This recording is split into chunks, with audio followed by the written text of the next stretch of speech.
Today let's chat about a new arrival, the Mante PSK 5000 I just got my hands on.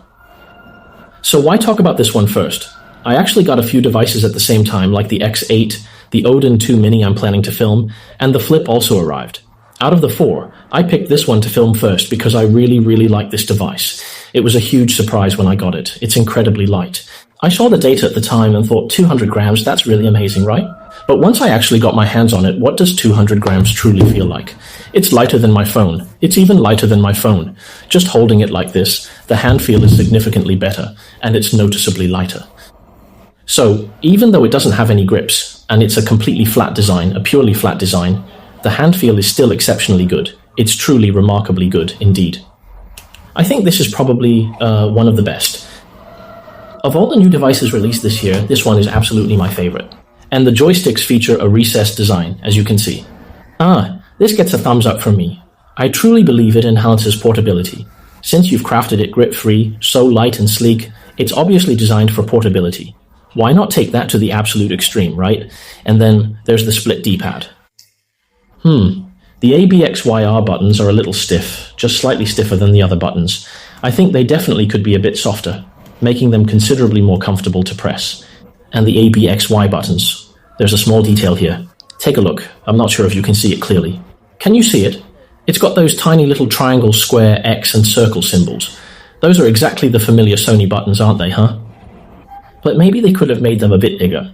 This shouldn't involve any copyright issues, right? Just putting the symbols there. They're so tiny. At first I thought it was some kind of manufacturing flaw, but then I looked closer and saw the 4 small symbols were placed there. Then, the 4 function buttons are situated on both sides, with 3 buttons positioned up and down. This design is quite unique. Take a look.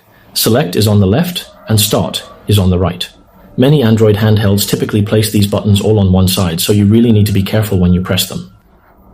This on the right is the performance toggle switch, and when you flip it, see? It even gives you a noticeable reaction, doesn't it? So this is the balance mode, this here is the power saving mode, and this is smart mode, or rather, auto. And this is performance mode, which I suppose is the most powerful setting available. My advice would be to simply adjust it as needed. Most of the time, if I want enough power to meet my demands, I would undoubtedly just keep it in performance mode constantly. So I think replacing this button with the right joystick would likely be a better choice, or at least somewhat better. And then, on the side, just having 2 or 3 modes would be perfectly sufficient. There's truly no real need for some kind of automatic setting. Then again, regarding this particular device, everyone might still be quite concerned about its overall performance. The processor is a G85, which is basically on par with the Snapdragon 618 Snapdragon. It's on par with the T618 and Snapdragon 665, no real difference. However, it does use passive cooling, and this entire area is just one large metal panel, so I'm sure many of you are concerned about its actual performance in real-world use. Well, previously with this machine I played PSP God of War at a 2x resolution, and it was able to maintain stable performance almost throughout the entire game, absolutely stable. Only a handful of intricate scenes might occasionally experience a few frame drops, but even on a G99 you might also sporadically encounter frame drops in those very scenes. However, it's absolutely crucial to activate the full performance mode. You must have performance mode enabled. If you set it to this balance mode, the orange one, you might experience some stuttering issues when performing certain skills or abilities. This could impact your overall experience negatively. So we're going to observe this and see how well it performs in real time, or rather, everyone. Take a good look at this. Let's observe what happens when one is compelled to relinquish efforts, enduring the loss of all prior advancements and progress, shall we?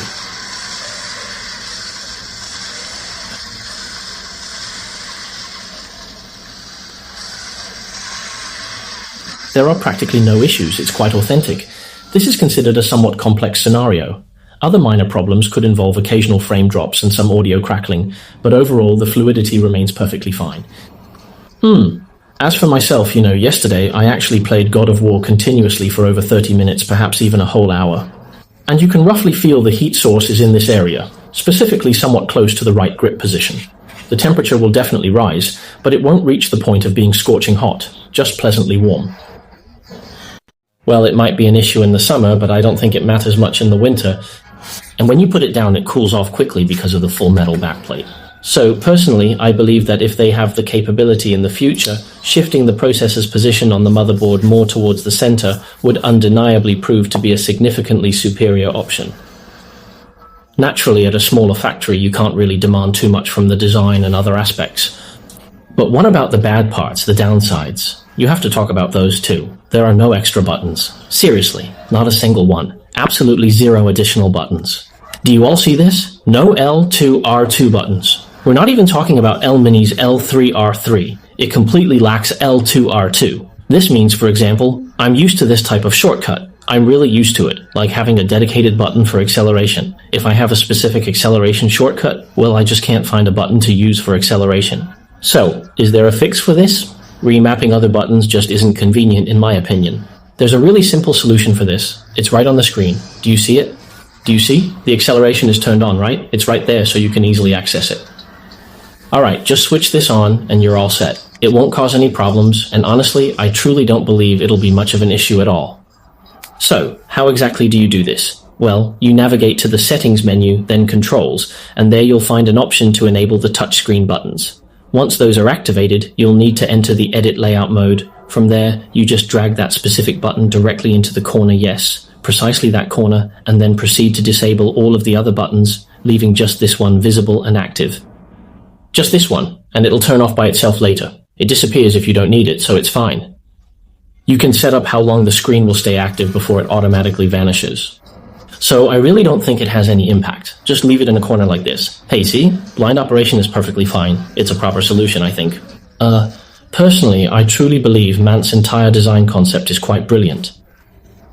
It's truly a thin and lightweight handheld in every sense of the word, making it incredibly portable.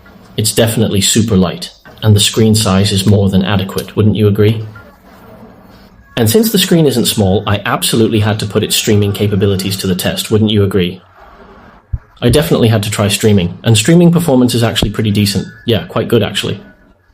I'll be showing you a picture in a little bit because, unfortunately, I can't really demonstrate this live, so I'm just going to display an image. I can't actually manipulate it myself. When I was streaming Black Myth Wukong, after launching it, I couldn't press any skill buttons. Why was that? It just doesn't have RT or LT buttons. I couldn't pull up any of my skills. I couldn't even lock onto a target because you typically lock on by pressing down the right analog stick, don't you? There's no right analog stick, but actually, when it comes to streaming, the latency isn't too high, and the console's processing and other aspects don't present any significant issues at all. However, it seems the developers at Mante might have felt that this particular processor, the G85, simply wasn't quite up to their standards, don't you agree? So, in terms of positioning, they probably didn't really consider the possibility of using it for streaming, which I think is a real shame. A real shame. I genuinely believe that if they were to remove those performance triggers and instead incorporate a right analog stick, along with two small additional buttons, they wouldn't necessarily have to be on the bottom, just positioned horizontally as two compact L2 R2 buttons, then, on paper, this device would truly be a perfect machine. That machine would be perfectly complete. Yeah, really, I think it would be close to perfect. If the processor could be bumped up a tier to a G99 or G90T, even if you sold it for over 600 yen, say, under 700, right? I truly believe it would be perfect, just absolutely flawless. Because if you bump it up a tier, this device, being a 5-inch PSP, 2x resolution is plenty, right? At 2x or 3x, heating wouldn't be a serious problem. And if the heat source could be relocated to the center, it would be absolutely unbeatable. The heating wouldn't be too severe, and you wouldn't just be playing a PS2 on this device, right? That's just not its intended purpose. So if you're aiming for PSP, it's absolutely perfect, and you could even handle some streaming too. But what about a max version with a much larger display and a processor that's a tier higher? They do have that G99 chip, right? That would truly be a significant upgrade.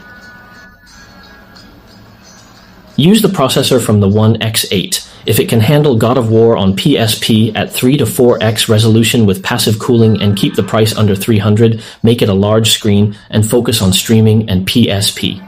Hey, that would absolutely dominate the Moondrop MIAD01, wouldn't it? I mean, how expensive is that thing, right? If I'm focused on streaming and PSP, I'm not chasing PS2. I don't need a super powerful processor, just a big screen.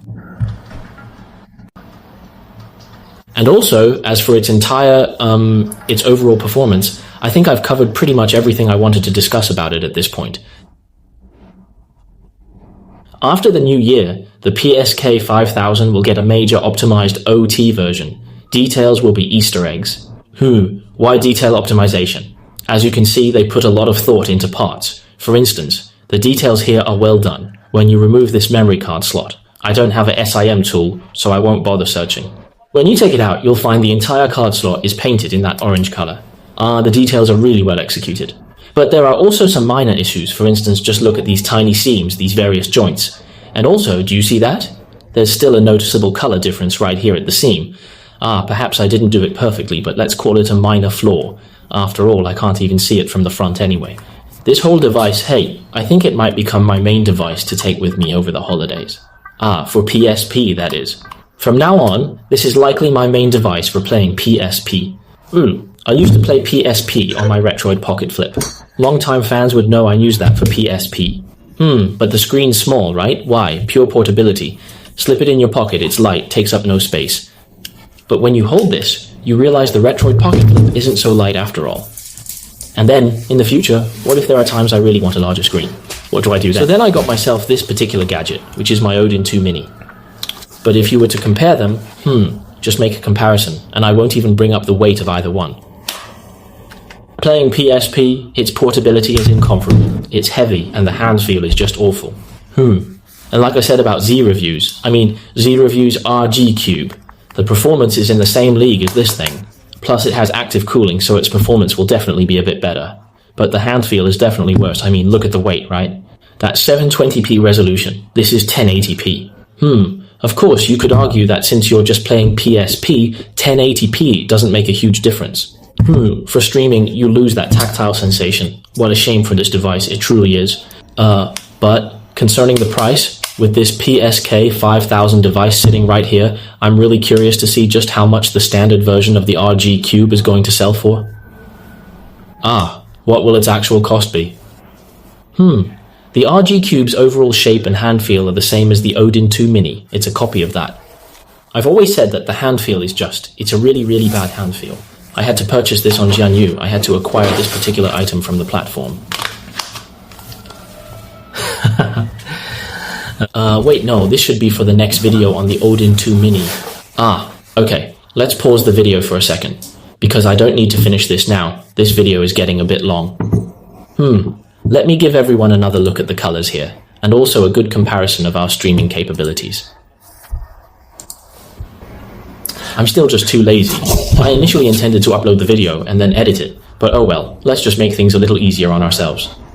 For streaming, from top to bottom, we have the Retroid Pocket Flip, Odin 2 Mini, PSK 5000, G90T, 8 Gen 2, and finally, the G85. So what can everyone really see? Well, it boils down to, network latency, right? Hey, I find this really strange. The Odin 2 Mini's network latency is about 2 milliseconds higher. The Retroid Pocket Flip and PSK 5000 fluctuate between 1 to 3 milliseconds, while the Odin 2 Mini is at 3, 4, 5. I don't know if this is just my specific unit, because it's only 2 milliseconds, you can't even feel it. And the average decoding time, the PSK 5000 is slower by about 2 to 3 milliseconds. That's essentially a 2 millisecond difference. This is static. In motion, the decoding time will increase by 1 or 2 milliseconds. Basically because I'm using it. I can't really control it directly, you see. So I'm operating with a keyboard and mouse, all while watching the PSK 5000 screen. And then, when I'm playing Arena Breakout, the overall average decoding time for the entire process is typically around 11 milliseconds. Sometimes it might go a bit over 11, but for the most part, it hovers more around 10 point something milliseconds. Personally, I just feel it's something that is completely imperceptible to me, something that I truly cannot sense or detect at all. Of course, even if you use this device for streaming, you're not going to play this kind of game. You'd probably stream games where you don't need haptic feedback, right? Otherwise, you'd have to simulate haptic feedback on the screen, and that's just not worth it. What exactly could you stream then? Perhaps a game along the lines of Animal Crossing. That just might actually work. Yes, that could definitely work out well. I'm just showing you what this processor is like. And the color. Mante's color right now is it's a strange thing. This is the color comparison, from left to right. They're all at 2x resolution.